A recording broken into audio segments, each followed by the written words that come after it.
안녕하세요. 시각장애 학생을 위한 사회과목 컨설팅 발표를 맡은 토론토스 교육과 1학번 구자영이라고 합니다.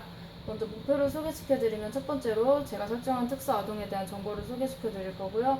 두 번째로 사회과목을 교육하는 그 교육 과정, 그리고 세 번째로는 사회과목 지도를 할 때 저시각 아동을 위한 지원을 소개시켜드릴 거고, 네 번째 사회과목 지도할 때 유의사항, 다섯 번째 교과 지도 프로그램 예시를 제가 설정한 걸 설명을 드리겠고요. 마지막으로 사회과목 외에 다른 기타 지원에 대해서 설명해 드리겠습니다. 먼저 특수아동에 대한 정보입니다. 이 특수아동에 대한 정보는 제가 임의로 설정한 것이고요. 이름은 김종현, 나이는 초등학교 3학년이고요. 장애 유형은 저시각이고 양한 교정 시력이 0.03인 저시각입니다. 소속 학급은 일반 초등학교의 통합학급이고 인지 능력은 일단 저시각이기 때문에 읽는 속도는 느리지만 정한 아동과 인지 능력은 별로 차이가 나지 않습니다. 그리고 이제 사회과목의 교육 과정에 대해서 설명을 드리겠는데요.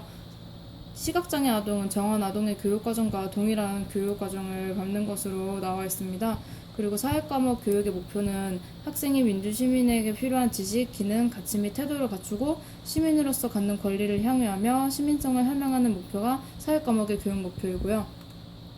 학교 급별 교육 목표를 봤을 때 초등학교의 교육 목표는 첫 번째로 자주기술을 형성하고 자기 결정적인 생활 습관을 기르는 것이며 주변 사람들과 함께 어울려 지내는 태도와 자세를 기르는 것이고 지역사회의 일원으로서 주변의 사회 현상에 대해서 관심을 갖고 지역사회 활동에 참여하는 것입니다.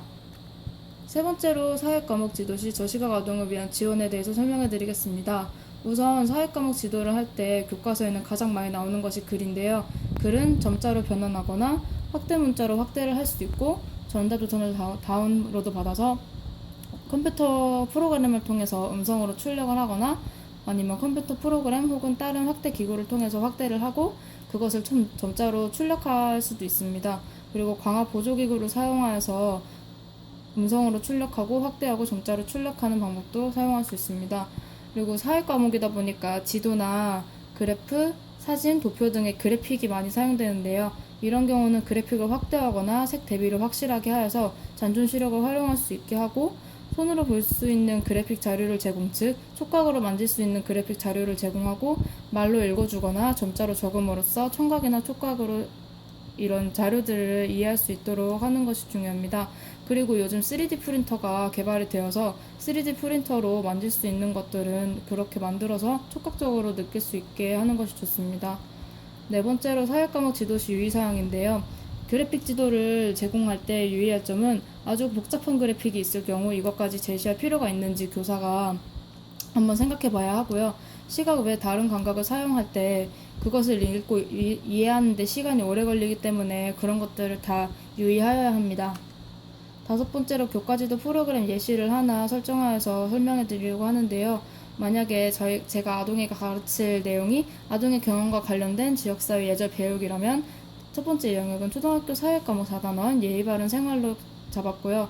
학습 목표는 어른들에게 예의 바른 언행을 할 수 있다고 활용을 하였을 때 예의 바른 활동을 대비가 확실한 그림으로 제시를 하고 그 밑에 그림에 대한 설명을 확대 문자 혹은 점자로 설명한 다음에 이것을 읽으면서 아이 이름이 종현이었으니까 종현아 종현이는 이런 행동을 어른들에게 한 적이 있니? 혹은 어른들에게 하는 것을 본 적이 있니? 우리 함께 해볼까? 하면서 아이들에게 가르칠 수 있을 것 같습니다.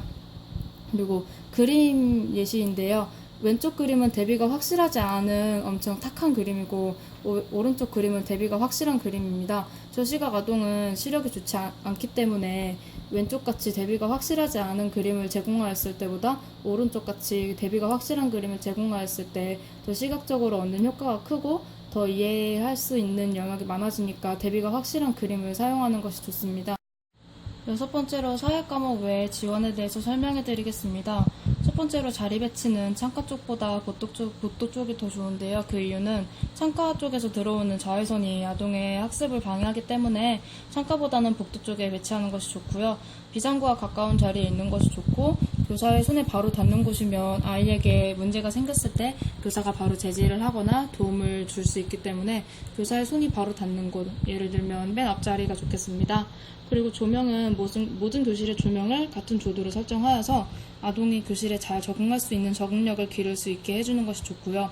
확대 독서를 사용할 때는 글자 포인트가 최소 16포인트 이상이어야 하고 줄 간격을 1.5배로 해서 아이가 글을 읽을 때 어려움을 최대한으로 줄일 수 있도록 하는 것이 좋습니다. 그리고 쓰기 보조구를 사용할 때는 줄 간격이 넓은 종이를 사용하거나 시민 굵은 펜을 사용해서 아이가 글을 쓰는 것을 스스로 확인할 수 있고 선생님이 봤을 때도 아이가 글을 잘 쓰고 있는지 혹은 이상하게 쓰고 있지는 않는지 등을 확인할 수 있습니다. 그리고 기타 지원 도구로는 확대경이 있고 망원경, 흑광안경 등이 있는데 확대경은 작은 글씨를 크게 볼 수 있는 그런 확대경이고 망원경은 멀리 있는 것을 눈 앞으로 바로 가져올 때 사용할 수 있는 도구고 흑광안경은 눈부심 때문에 학습이 어려운 아동을 위해서 시야에 들어오는 그런 눈부심을 차단하는 그런 안경입니다. 이상으로 발표 마치겠습니다. 감사합니다.